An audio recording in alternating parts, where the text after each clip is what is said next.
प्यारे बच्चों, मैं स्नेहलता सिंह, प्रवक्ता नागरिक शास्त्र, एडी राजकीय कन्या इंटर कॉलेज गोरखपुर।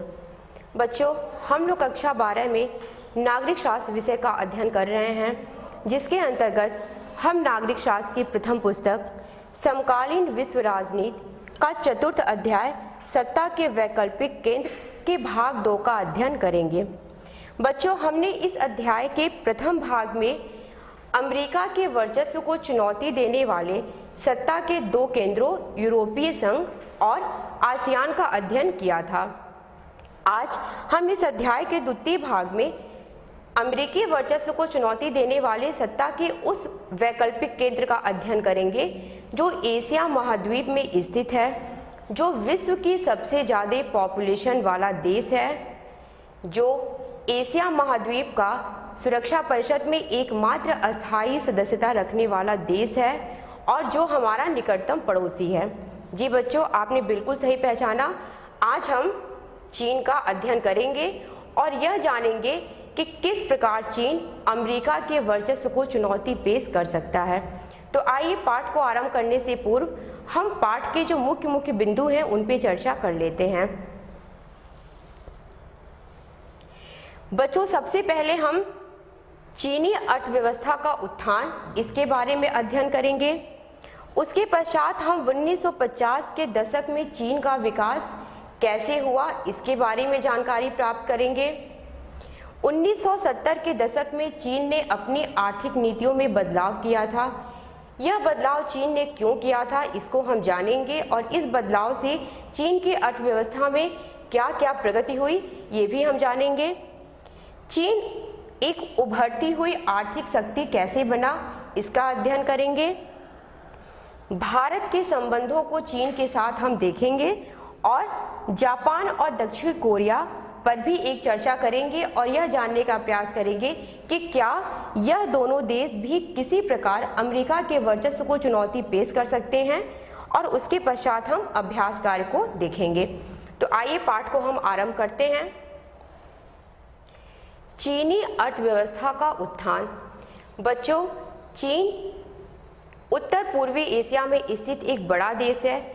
21वीं शताब्दी के प्रारंभ में एक सैनिक और आर्थिक शक्ति के रूप में चीन का उदय अंतर्राष्ट्रीय राजनीति की एक प्रमुख घटना थी।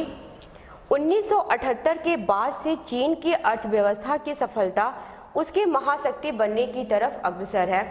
आर्थिक स्तर पर भी चीन पूर्वी एशिया के लिए एक इंजन का कार्य है, जिसके कारण उसका प्रभाव और महत्व क्षेत्रीय स्तर पर भी देखने को मिलता है।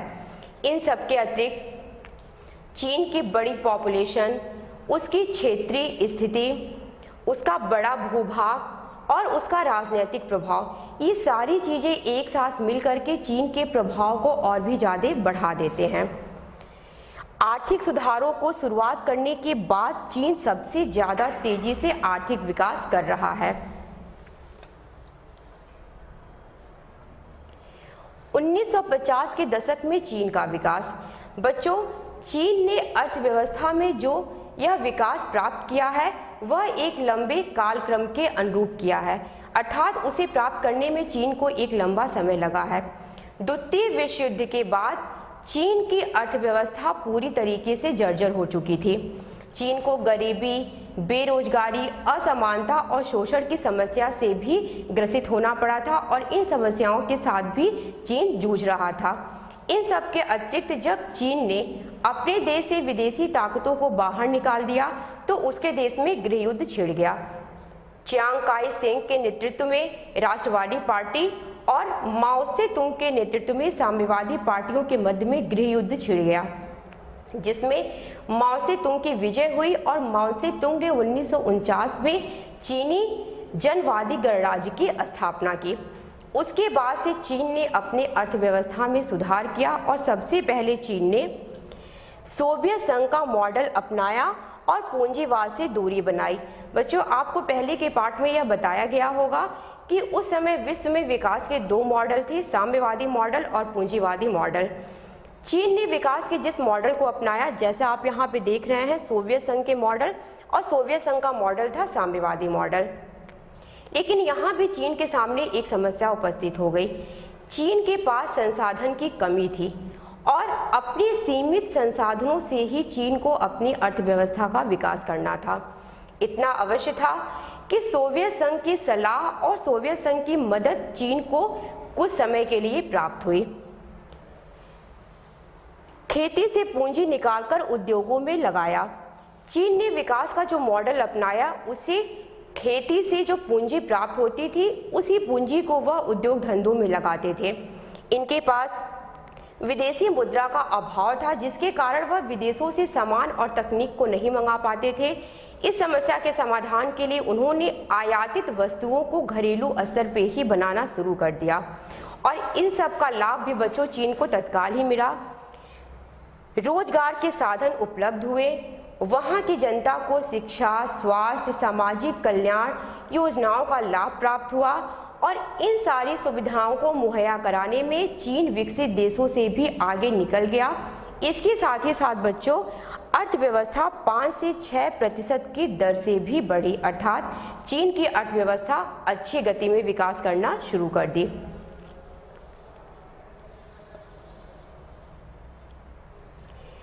उन्नीस 1970 के दशक में चीन की आर्थिक नीतियों में बदलाव।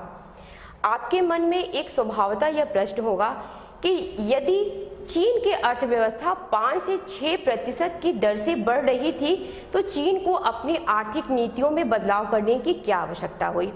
बच्चों, चीन का विकास दर तीव्र गति से बढ़ रहा था, लेकिन उसके साथ ही साथ चीन में जो पॉपुलेशन थी वो भी 2 से 3% की रफ्तार से बढ़ रही थी, जिससे वहाँ की जनता को जो विकास दर था, जो बढ़े हुए विकास दर की वृद्धि थी, उसका लाभ नहीं प्राप्त हो पाया। इन सब के अतिरिक्त भी खेती से जो पूंजी प्राप्त होती थी, वह भी उद्योग धंधों की जरूरतों को पूरा नहीं कर पा रही थी। फलतः चीन ने 1970 के दशक में अपनी आर्थिक नीतियों में बदलाव किया। यह बदलाव क्या था बच्चों? चीन ने 1972 में अमेरिका से संबंध बनाया और अपने राजनीतिक व आर्थिक एकांतवास को समाप्त कर दिया। अर्थात चीन, जिसने पूंजीवाद से पूर्णतः दूरी बनाई थी, 1972 में उसने पूंजीवादी समर्थित देश अमेरिका से संबंध बनाना शुरू कर दिया और अपनी आर्थिक नीतियों में बदलाव किया। बच्चों, यह आप चित्र देख रहे हैं तब और अब। तब में है माओ की लाल किताब और अब में है हू की पूंजी परस्त लाल टाई।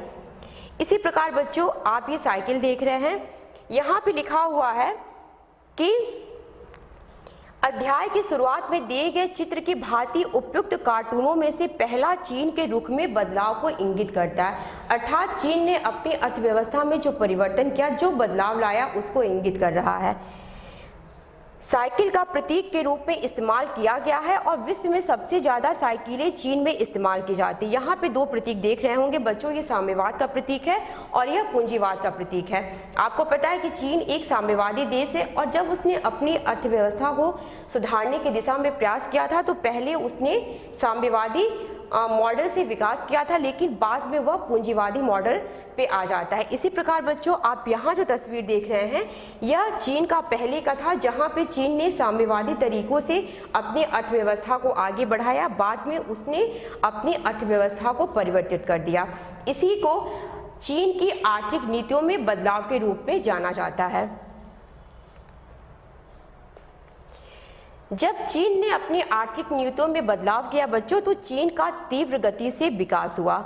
1978 में तत्कालीन नेता डेंग सियाओपिंग ने चीन में खुले द्वार की नीति और आर्थिक सुधारों को अपनाया। इसके अंतर्गत उन्होंने क्या घोषणा की?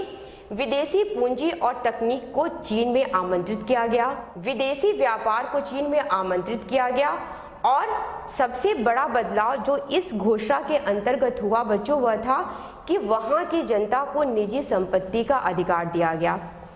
और यह सारी घोषणाएं जो सियाओपिंग के द्वारा की गई थी, उसका परिणाम भी बहुत अच्छा आया और ऐसा अनुमान लगाया जाने लगा है कि 2040 तक चीन विश्व की संभावित सबसे बड़ी अर्थव्यवस्था बन सकता है। अर्थात बच्चों, चीन ने जो अपनी आर्थिक नीतियों में बदलाव किया उसका लाभ चीन को प्राप्त हुआ और चीन की अर्थव्यवस्था बहुत तेजी से विकसित होती जा रही है, बहुत तेजी से विकास कर रही है।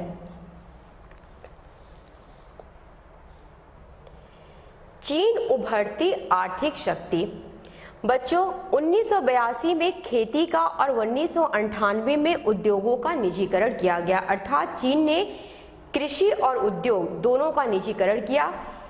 व्यापार संबंधी अवरोधों को भी हटाया गया, लेकिन सिर्फ विशेष आर्थिक क्षेत्रों से। अब आपके मन में यह स्वभावतः प्रश्न होगा कि यह विशेष आर्थिक क्षेत्र क्या होते हैं। बच्चों, निर्यात को बढ़ावा देने के लिए सरकार जो आर्थिक क्षेत्र की स्थापना करती है उसी को विशेष आर्थिक क्षेत्र या स्पेशल इकोनॉमिक जोन के नाम से जाना जाता है। यहाँ से व्यापार संबंधी समस्त गतिविधियाँ संचालित होती हैं। चीन ने ऐसा क्यों किया? ताकि विदेशी जो निवेशक हैं वो अपने उद्यम यहाँ पे लगा सके, अर्थात विदेशी निवेशक अपने उद्यम चीन में लगा सके और इसका लाभ भी चीन को प्राप्त हुआ। विदेशी मुद्रा प्राप्त हुई और विदेशी व्यापार में भी उल्लेखनीय वृद्धि दर्ज की गई। चीन के पास विदेशी मुद्रा का विशाल भंडार है जिससे वह दूसरे देशों में निवेश कर रहा है, अर्थात चीन ने जो विशेष आर्थिक क्षेत्रों को खोला था उसके द्वारा उसके पास विदेशी पूंजी प्राप्त हुई और इस विदेशी पूंजी का उपयोग वह दूसरे देशों में निवेश करने में लगा रहा है।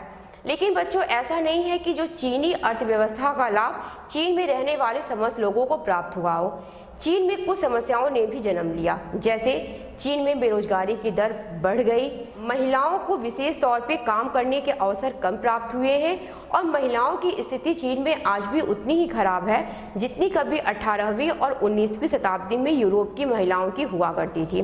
सिद्ध है कि चीन का लोहा न सिर्फ विश्व स्तर पे वरन क्षेत्रीय स्तर पर भी माना जाने लगा है और यही कारण है बच्चों कि जो देश चीन से मतभेद रखते हैं, अमेरिका, जापान, रूस और क्षेत्रीय संगठन आसियान, इसने भी चीन की बढ़ी हुई अर्थव्यवस्था को देख करके चीन से अपने मतभेदों को भुला दिया है और उसके साथ आर्थिक मुद्दों पे आगे बढ़ रहा है। चीन ने लातिन अमेरिका व अफ्रीका में भी निवेश किया है और चीन के द्वारा किया गया यह निवेश यह दर्शाता है कि विकासशील देशों के मामले में चीन एक विश्व शक्ति बनता जा रहा है। बच्चों, आपके इस अध्याय के प्रारंभ में दो तस्वीरें हैं। इसमें आप देख रहे हैं the socialist road is the broadest of all, अर्थात समाजवादी रास्ता ही सबसे व्यापक रास्ता है। एक तरफ चीन यह कहता है जिसने अपनी अर्थव्यवस्था की शुरुआत की थी और बाद में यह दूसरी तस्वीर आप देख रहे हैं वह संघाई की है जो चीन की नई आर्थिक शक्ति का प्रतीक है, अर्थात चीन ने जो अपनी नीतियों में बदलाव किया था उसके फलस्वरूप चीन की जो प्रगति है उसको इस चित्र के माध्यम से दर्शाया गया है। चीन के विकास को इस चित्र के माध्यम से दर्शाया गया है।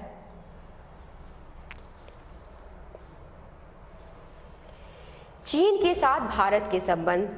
बच्चों, चीन और भारत दोनों ही एशिया की एक बढ़ती हुई शक्ति है और दोनों ही देश एक दूसरे के पड़ोसी हैं। ऐसे में भारत और चीन के संबंधों की चर्चा करना भी अति आवश्यक हो जाता है। ब्रिटिश साम्राज्य के उदय से पहले, पश्चिमी साम्राज्यवाद के उदय से पहले दोनों ही देश एशिया महाद्वीप में अपनी एक विशेष स्थिति और महत्व रखते थे। यह महत्व सिर्फ राजनीतिक क्षेत्रों में ही नहीं था वरन सांस्कृतिक, धार्मिक और आर्थिक क्षेत्रों में भी था। लेकिन अपने प्रभाव क्षेत्र को लेकर के भारत और चीन कभी भी एक दूसरे से नहीं टकराए। फलतः यह दोनों देश एक दूसरे को अच्छी तरीके से जान ही नहीं पाए और जब 20वीं शताब्दी में यह दोनों देश एक दूसरे के सामने आए तो इनको अपने संबंधों को गढ़ने में, विशेष तौर पे विदेश संबंधों को बनाने में कठिनाइयों का सामना करना पड़ा। जब भारत अंग्रेजों की गुलामी से मुक्त हुआ और चीन ने भी अपने देश से विदेशी ताकतों को बाहर निकाल फेंका तो इन दोनों ही देशों से यह अपेक्षा की गई कि यह दोनों देश आपस में मिलकर के एशिया महाद्वीप को एक अच्छा भविष्य देंगे और एशिया महाद्वीप की जो आर्थिक कठिनाइयां हैं उनको दूर करेंगे। शुरू में ऐसा लगा भी और वहाँ पे एक नारा प्रसिद्ध हुआ दोनों देशों में हिंदी चीनी भाई भाई का एक प्रसिद्ध नारा भी काफ़ी ज़्यादा दोनों देशों में प्रसिद्ध हुआ, लेकिन सीमा विवाद पे चले संघर्ष ने इस उम्मीद को पूरी तरीके से तोड़ दिया। 1950 में चीन के द्वारा तिब्बत को हड़पना और भारत चीन सीमा पे बस्तियों की स्थापना करने से भारत और चीन के संबंध पूरी तरीके से गड़बड़ा गए। इन संबंधों में और भी तनाव तब उत्पन्न हो गया जब अरुणाचल प्रदेश के कुछ इलाकों और लद्दाख के अक्साई चीन क्षेत्र पर प्रतिस्पर्धी दावों के चलते 1962 में भारत और चीन का युद्ध हुआ। 1962 के भारत और चीन के युद्ध में भारत की सैनिक पराजय हुई, जिसका दीर्घकालिक असर दोनों के रिश्तों पे देखने को मिलता है और लगभग 10 वर्षों तक, 10 से भी ज़्यादा वर्षों तक इन दोनों देश के मध्य कोई विशेष समझौता, कोई विशेष संपर्क नहीं था और तनाव की स्थिति व्याप्त थी। भारत चीन संबंधों में सुधार।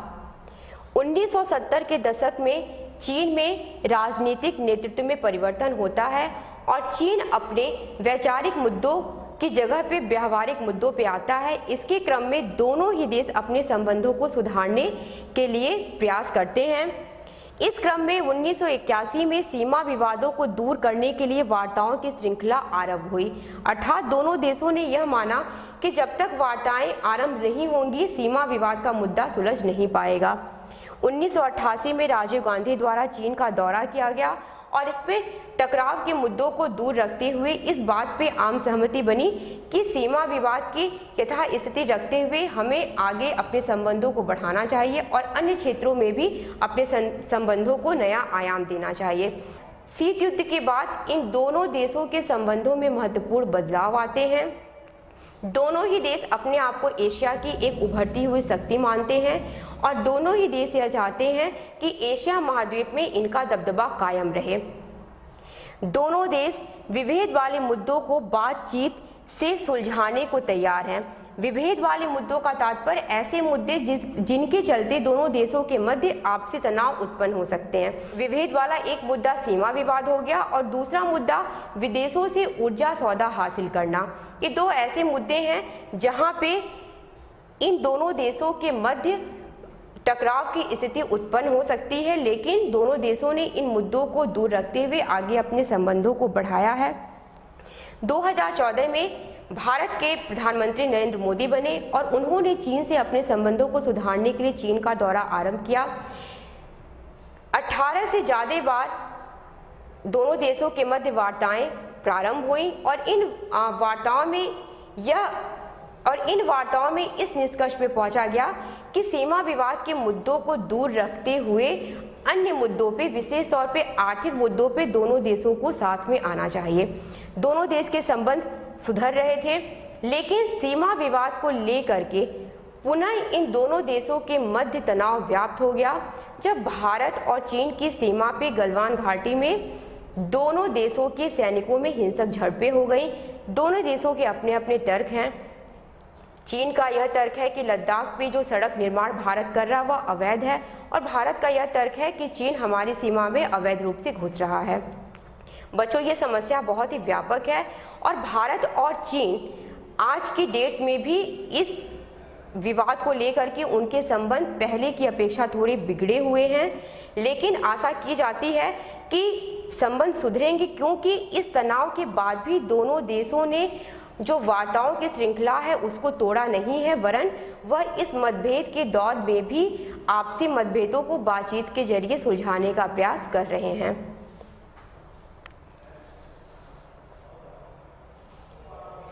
जापान। बच्चों, एशिया महाद्वीप का एक देश है जापान। जापान की चर्चा करना यहाँ पे इसलिए आवश्यक हो जाता है क्योंकि ऐसा माना जाता है कि जापान भी अमेरिकी वर्चस्व को चुनौती दे सकता है। Sony, Panasonic, Canon, Suzuki, Honda, Toyota और माज़दा जैसे प्रसिद्ध जापानी ब्रांडों के नाम आपने सुने होंगे। इन ब्रांडों के नाम क्यों फेमस हैं? बच्चों, इनकी उच्च प्रौद्योगिकी के उत्पादन बनाने के लिए जापान का नाम बहुत ही फेमस है। परमाणु बम की विभीषिका झेलने वाला एकमात्र देश जापान है। बच्चों, जापान विश्व का एकमात्र ऐसा देश है जिसने 1945 में परमाणु बम की विभीषिका झेली है और जिसका असर आज भी जापान में देखने को मिल जाता है। तथापि जापान ने अपनी अर्थव्यवस्था को बहुत ही अच्छी तरीके से सुदृढ़ किया है। द्वितीय विश्व युद्ध के बाद जापान ने बड़ी तेजी से प्रगति की है। 2017 में जापान की अर्थव्यवस्था विश्व की तीसरी सबसे बड़ी अर्थव्यवस्था है और एशिया के देशों में अकेला जापान ही समूह 7 के देशों में शामिल है। बच्चों, जापान संयुक्त राष्ट्र संघ के बजट में 10% का योगदान भी करता है।